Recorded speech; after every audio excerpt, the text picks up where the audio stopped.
Selamat pagi. Pagi-pagi luar biasa. Ya, Bapak lihat kita sudah semangat ya. Dimana di pagi hari ini kita akan memulai kegiatan belajar kita. Dimana kita harus selalu mengucapkan syukur kepada Tuhan karena atas rahmat-Nya dan karunia-Nya kita dapat sampai di sekolah ini dan akan memulai kegiatan belajar kita. Ini kita belajar lagi dari doa dan belajar sebuah ibadah. Bismillahirrahmanirrahim. Oh, terima kasih kepada Tuhan yang datang tempat ini dengan selamat dan tidak kurang apapun. Oh, kami membaca demi kami dari kami dan berilah sabar pada guru kami agar dia dapat mengajar kami dengan baik. Kepadanya fidunya senang, selalu senang juga. Amin. Posisi tempat duduknya dirapikan terlebih dahulu. Dibuat jaraknya dengan temannya. Ya, duduk dengan posisi sempurna. Bapak akan mengabsensi kita ya. Aditya, Hadir Pak. Rashid, Hadir Pak. Ekel, Hadir Pak. Agnes. Ya. Sudah Bapak lihat absensi kita, ternyata semua kita hadir di kelas ini. Untuk menambah semangat kita, Bapak minta kita menyanyikan lagu dari Sabang sampai Merauke. Dari Sabang sampai Merauke, berbeda pulau-pulau, sambung menyambung menjadi satu. Itulah Indonesia.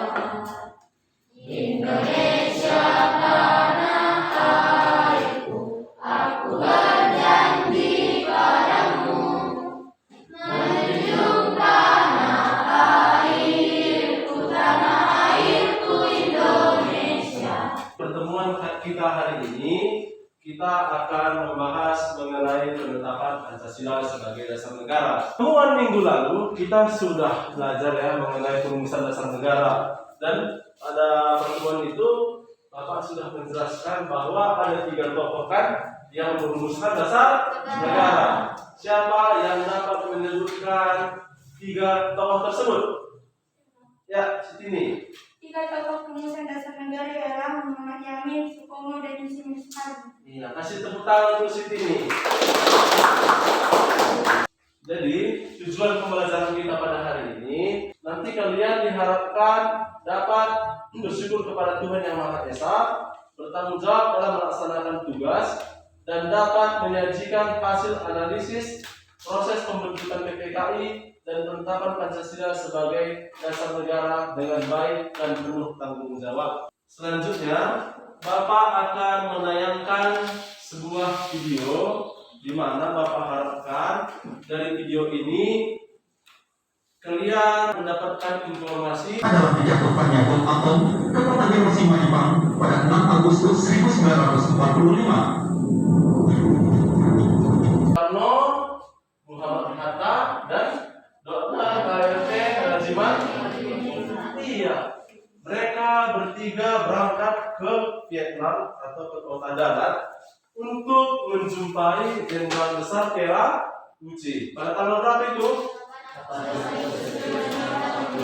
Bahwa benar, memang PPKI dibentuk oleh Jepang, tetapi tidak ada wakilnya yang dari Jepang. Berbeda dengan PPKI kan, di mana ketuanya warga negara Indonesia atau KRT Rajiman Widyo Diningrat. Sampai sini paham kan? Wakilnya ada dari Jepang. Siapa namanya? Ichibamase Nishio. Dan beberapa anggotanya ada warga Jepang. Seperti itu kan? Sedangkan di PPKI dari ketua, siapa ketua? Insinyur Soekarno. Wakil Dr. Andus. Benar. Dan dan anggotanya semua warga negara Indonesia. Di sini tidak ada campur tangan Jepang. Inilah perbedaan antara PPKI dan BPUKI. Jadi kita harus tetap bersyukur ya, mana kerendahan hati berjiwa besar para tokoh itu sehingga dapatlah menghasilkan rumusan dasar Pancasila. Yang pertama apa? Ketuhanan. Yang kedua, tiga, Kesatuan Indonesia. empat, Kerakyatan yang dipimpin oleh kebijaksanaan dalam permusyawaratan kewakilan. ya, dan yang kelima. Keadilan sosial bagi seluruh rakyat Indonesia. Baiklah, sudah bisa kalian sebutkan dan Bapak harapkan dapat kalian laksanakan nilai-nilai Pancasila. Jadi Bapak kasih waktu 3 menit ya untuk membuat pertanyaan ataupun permasalahan yang nantinya dijawab oleh kelompok. Mana kelompok satu? Ya, silahkan dibacakan agar ditulis atau dicatat oleh kelompok yang lain. Silakan.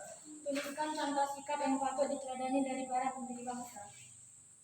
Jadi Bapak harapkan kita semua dapat berdiskusi dengan baik. Silakan dibuka bukunya, buku catatan, buku paket, dan sumber yang lain yang berhubungan dengan materi kita.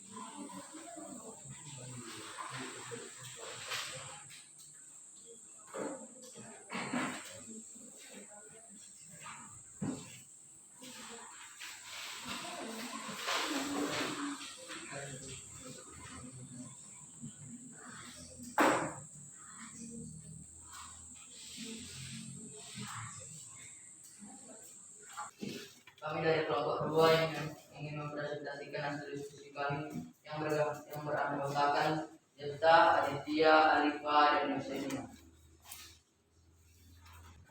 Contoh sikap yang patut diteladani dari para pendiri bangsa: bertanggung jawab, musyawarah mufakat, pantang menyerah, dalam berkorban, dan semangat. Tujuan dibentuk PPKI adalah untuk melanjutkan tugas BPUPKI dalam persiapan rencana gerakan proklamasi kemerdekaan. Selanjutnya, yang melatar belakangi pembentukan PPKI. Pembentukan PPKI adalah sebagai janji kemerdekaan yang diberikan Jepang kepada Indonesia untuk meneruskan tugas PPKI dalam mempersiapkan Indonesia merdeka. Untuk kelompok 1 dan kelompok 3 silakan diberikan tanggapan, masukan ataupun dukungan. Untuk kelompok 3 bagaimana? Ada yang mau ditanggapi atau memberi dukungan? Menanggapi? Nah, ya. Silakan untuk kelompok 3. Selain itu, PPKI juga dibentuk untuk melakukan tata negara dan membuat struktur kenegaraan. Kedua tujuan pembentukan PPKI tidak lain untuk mewujudkan Indonesia sebagai negara yang merdeka dan berdaulat. Nah, bagaimana untuk kelompok 2? Apakah mau ditanggapi lagi atau menerima masukan dari kelompok 3? Nah, jadi nanti di LKPD-nya ditambahkan lagi jawabannya ya. Nah, itu saja masukan dari kelompok 3. Kelompok 3 kan? Ya, kelompok 3 cukup. Kelompok 1, adakah memberikan masukan? Bertanggung jawab, menghargai perbedaan pendapat, mengusahakan kepentingan bersama, musyawarah pendapat, pantang menyerah, rela berkorban, Nah, seperti itu. Untuk pertanyaan lain, apakah ada tanggapannya? Hanya itu saja. Nah, jadi untuk kelompok 2 nanti ditambahkan ya jawaban atas masukan dari kawan-kawannya ya. Oke, paham? Oke, silakan duduk ke tempat duduknya masing-masing. Tepuk tangan dulu untuk kelompok 2. Sebelum kita tutup, siapa yang dapat menyimpulkan hasil pembelajaran kita pada hari ini? Saya Pak. Ya, Bapak Nasib, silahkan. Kesimpulan pembelajaran pada hari ini adalah penyebab bertambahnya anggota PPKI dari 21 menjadi 27 orang adalah pada tanggal 12 Agustus 1945 Soekarno mengumumkan bahwa Indonesia akan merdeka secepat mungkin dan bukan merupakan pemberian dari Jepang, melainkan hasil perjuangan bangsa Indonesia sendiri. Atas kehendak bangsa Indonesia, anggota PPKI ditambah menjadi 6 orang hingga seluruhnya menjadi 27 orang. Dan seluruh anggota PPKI berasal dari bangsa Indonesia dan tidak ada campur tangan dari Jepang. Ini nanti Bapak bagikan soal pilihan berganda. Fungsinya ini sebagai penilaian kalian untuk penilaian kognitif ya atau pengetahuan. Oke, silakan kerjakan masing-masing. Jangan ada yang bekerja sama. Lagi.